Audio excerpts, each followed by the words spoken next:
নমস্কার দর্শক বন্ধুরা, আপনারা যারা লাইফের মধ্যে খুব প্রবলেম নিয়ে রয়েছেন, অনেক প্রবলেম লাইফের মানুষের বিভিন্নতম প্রবলেম রয়েছে, কিন্তু এই প্রবলেম থেকে বেরিয়ে আসার সামনে আসছে একটা বড় দিন, 7ই সেপ্টেম্বর। সেই দিনটা শুধুমাত্র সেদিন একটা পূর্ণিমার দিন নয়, সেই দিনটা কিন্তু ব্লাড মুন ডে।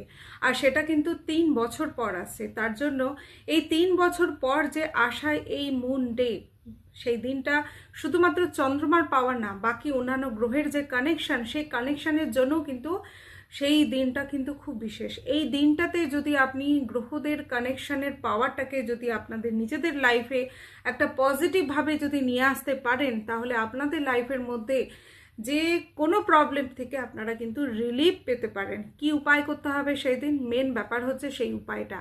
সেই দিন আপনাকে চন্দ্রমা যেদিন রয়েছে, সেই দিনটাতে আপনি একটা কাচের গামলা হোক বা যে কোনো গ্লাস হোক, যে কোনো কিছুতে জল নেবেন। সেই জলের মধ্যে একটু সামান্য হলুদ আর একটু সন্ধক লবণ নিয়ে নেবেন। নিয়ে এই ইন্ডেক্স ফিঙ্গার দিয়ে আপনি ভালো করে ওটাকে ঘোরাবেন, ঘুরিয়ে ঘুরিয়ে বলবেন সার্কেল ওয়াইজ যে আপনি আপনার লাইফ থেকে যে প্রবলেমটা থেকে রিলিফ পেতে চান, সেই প্রবলেমটা থেকে রিলিফ পেয়ে যান বলে ওই জলটা দিয়ে আপনারা স্নান করে নেবেন। ঠিক আছে? স্নান করার পর দেখবেন ধীরে ধীরে আপনাদের লাইফ থেকে প্রবলেম রিলিফ হচ্ছে।